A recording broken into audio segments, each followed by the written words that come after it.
আমি শুরুতে বাবু আপনাকে দিয়ে শুরু করি। আপনি বারবার সরব হন, সরকারি হাসপাতালের এই পরিকাঠামোর দিকে আঙুল তোলেন। আমার বক্তব্য, চিকিৎসকেরা রয়েছেন সেখানে, এত ভালো ভালো ডাক্তার রয়েছে। খোদ মুখ্যমন্ত্রী, যিনি স্বাস্থ্যমন্ত্রীও, তিনি নিজে একাধিকবার সমালোচনা করেছেন, রেফার রোগ চলবে না, পরিকাঠামো উন্নত করতে হবে, দুমদাম ফিরিয়ে দেওয়া যাবে না।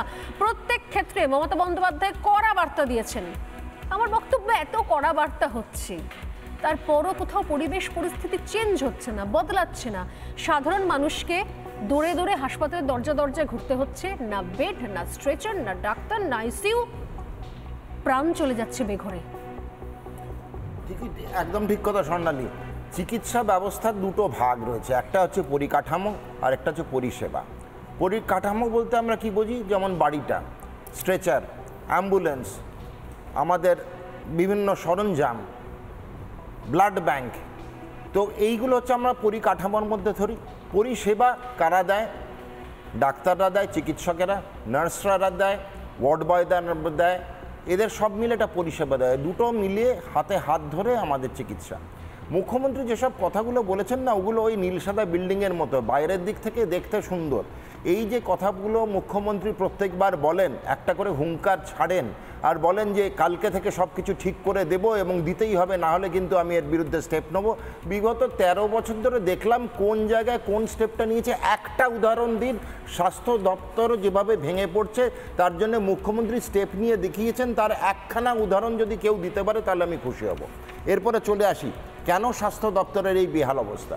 প্রথম কথা হচ্ছে, স্বাস্থ্য দপ্তরের যে চিকিৎসক রয়েছে, নার্সরা রয়েছে, ওয়ার্ড বয়রা রয়েছে, সেগুলো তো পদ। এই পদের মধ্যে শূন্য পদই বেশি, পদ কিন্তু এখন অবধি পূরণ তৈরি হলো না।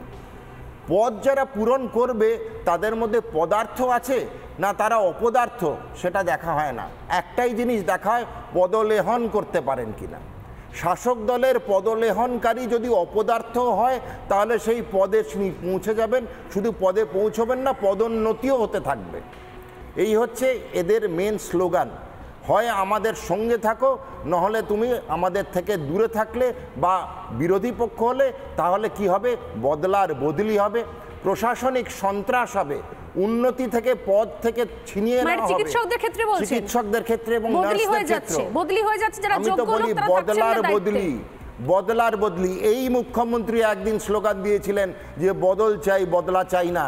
আজকে উনি দেখিয়ে দিয়েছেন ধারাবাহিকভাবে, নজিরবিহীনভাবে স্বাস্থ্য দপ্তরের চিকিৎসক এবং নার্সরা যারা বিরোধী পক্ষে, যারা এই সরকারকে কোনো সময় সাপোর্ট করেনি বা করতে ইচ্ছুক নয়, তাদের এই বদলার বদলি চলেছে, নজিরবিহীন প্রশাসনিক সন্ত্রাস চলেছে।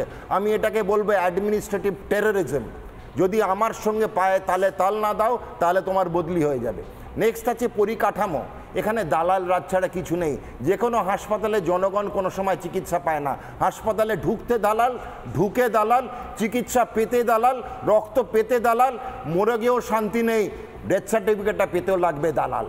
না, আমার মনে হয় শুধুমাত্র সব থেকে অস্বাস্থ্যকর দপ্তর যদি পশ্চিমবঙ্গ রাজ্য সরকারের হয়ে থাকে তার নাম কিন্তু স্বাস্থ্য দপ্তর।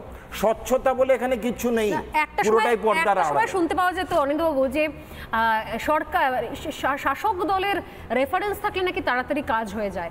কোনো একটা নেতা মন্ত্রীর চিঠি নিয়ে আসতে পারলে, নেতা মন্ত্রীর রেফারেন্স নিয়ে আসতে পারলে তাড়াতাড়ি কাজ হয়ে যায়, তখন তাকে দালালের খপ্পরে পড়তে হয় না। কিন্তু আমি আপনার কাছে একটা ছবি দেখাবো। জেলা থেকে এসছেন, অনেক দূর থেকে এসছেন, বিধায়কের চিঠি নিয়ে, জয়নগর থেকে বিধায়কের চিঠি নিয়ে এসেছেন।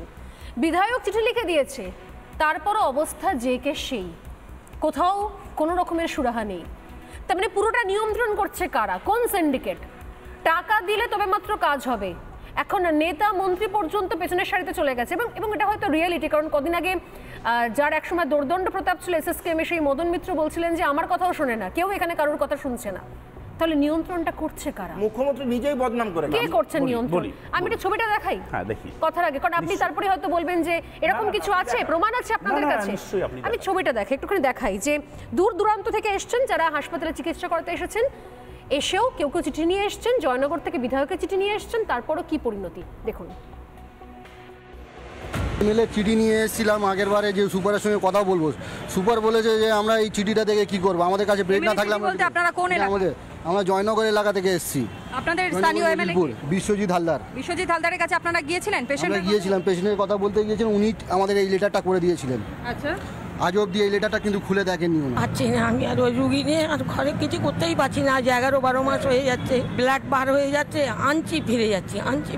ওনারা খালি বলছে অন্য কোনো ছোটোখাটো জায়গায় দেখাও, ছোটোখাটো জায়গায় নিয়ে গেলে তারাও নিচ্ছে না। আর বাড়ি থেকে ড্রেসিংয়ের একদিন ছাড়া 1200-1000 টাকা করে খরচ, সেও পেরে উঠছি না। পেশেন্ট আমার কাকিমা হন। কি সমস্যা নিয়ে আপনারা হাসপাতালে? আমরা এখানে এসে মনোরমা থেকে এখানে পাঠিয়েছিল, তো মানে লাঞ্চের সমস্যা নিয়ে, ওইটা হচ্ছে সবথেকে বড় প্রবলেম। ডাক্তার লিখে পাঠিয়ে দিচ্ছে এখানে ভর্তি করার জন্য, তো এখান থেকে এসে বলছে এখানে বেড নেই।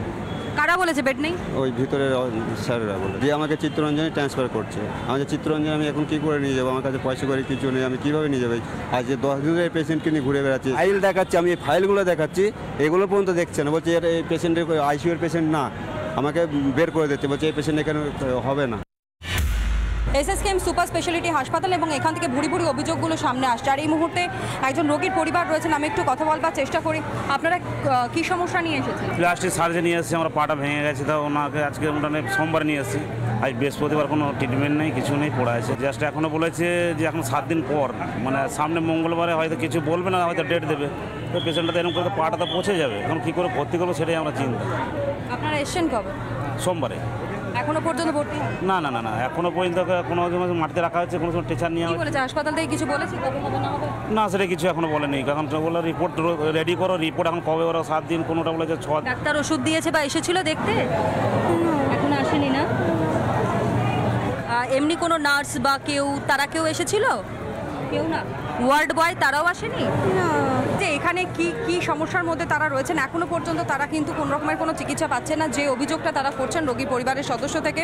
এবং যেখানে বলা হচ্ছে বারংবার করে সুপার স্পেশালিটি হাসপাতাল এসএসকেএম অত্যন্ত উন্নত মানের।